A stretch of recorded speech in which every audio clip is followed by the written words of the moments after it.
แล้วนี่โอ้ยมีแต่ตรงนี้มันเลยเพิ่นต้องมีนูใหม่มาแล้วนี่กำลังเนาะไปข้างเรียบร้อยนี่สุกแล้วที่ได้แกงเฮ็ดสบายดียามสวยๆเด้อทุกคนเด้อนี่เอามื้อนี้สิมาเฮ้อพันละเมียเนาะเฮ็ดเมนูแกงเฮ็ดปวกหรือว่าเฮ็ดตามแล้วนี่โอ้ยมีแต่ตรงนี้มันเลยเพิ่นไปออกมานาแล้วไปหา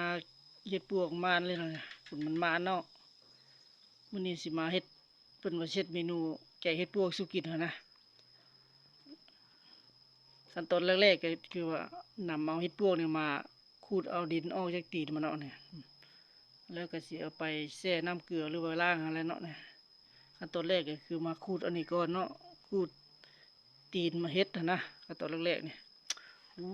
ยมานแท้มานว่าเพิ่นว่าเนาะไปเข้าจ้าอยู่พี่น้องเอ้ยดอกใหญ่ๆงามๆทั้งหมดนี่อ่ะรอกิน ซีมือเพิ่นเนาะเพิ่นจะลองซีมือว่าแกงเฮ็ดปวกชูกินมื้อนี้อยู่ให้อยู่นาคือเก่าเนาะ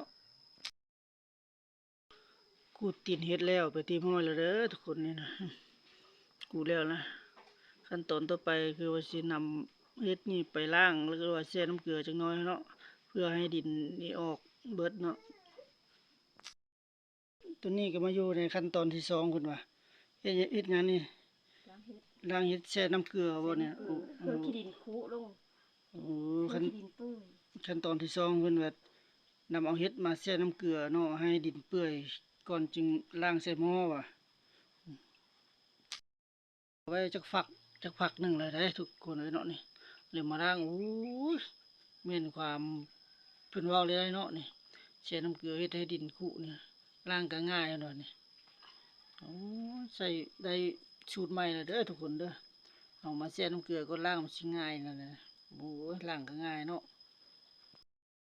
ตัวเมนูใหม่มาแล้วนี่ กำลังเนาะแช่น้ำเกลือเลยล้างใกล้สิแล้วเลยได้ทุกคนเลยเนาะ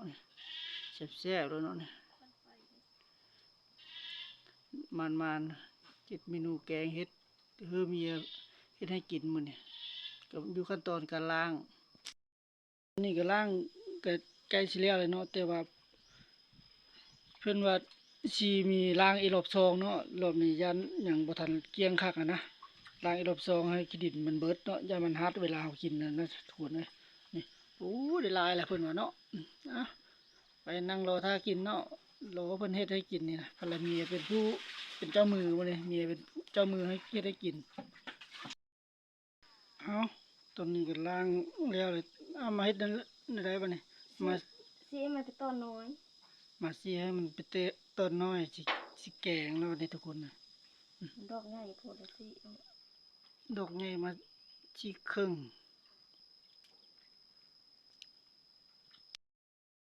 กำลังตำแจ่วใส่ทุกคนเลยเนาะขาดบ่ได้นี่คือแกงเฮ็ดต้องใช้ ไล่ผักสไลด์แล้วก็ผักอีตูเนาะขาดบ่ได้เด้อตัวนี้เด้อเนี่ยล้างตำแจ่วใส่แม่ครัวมื้อนี้คนไทยกันไอ้นี่เครื่องปรุงเนาะนี่ใส่พริกใส่ชูรสหรือว่าแป้งนัวแล้วนี่ใส่ชูรสแป้งนัวลงไปนี่เสียหลายเสียหลายอ่าใส่ลายแซ่บลายเลยใส่พี่น้องเป็นนัวนัวเอาไปนั่งเร็วพอน่ะเอาเกลือลงไปว่านี่ใส่เกลือแป้งนัวหรือชูรสจัง เค ได๋ยพอเนาะเขาหายนี่เขาจะเข้าบ่ละหอยอยู่มาก็เขาหายโลดเติมอีกเนาะนี่ใส่แล้วบ่พอเติมอีกนี่ใส่ลายแซ่บลายได้นี่อ๋อแซ่บๆลูกพี่น้อง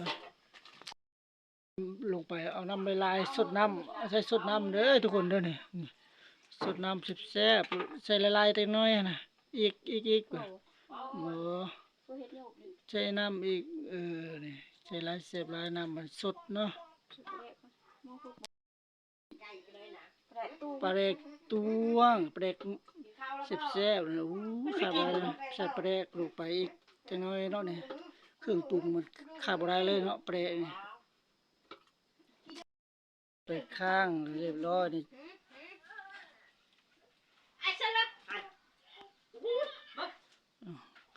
ทางเรียบร้อยนะจูไฟเข้าสุกแล้วที่ได้แกงเฮ็ด แกงเห็ดปวกสุกแล้วบ้านนี้มากินข้าวสาวน้อยแตงโมตัวมากินข้าวแตงโมเอ้ยแกงเห็ดสุกแล้ว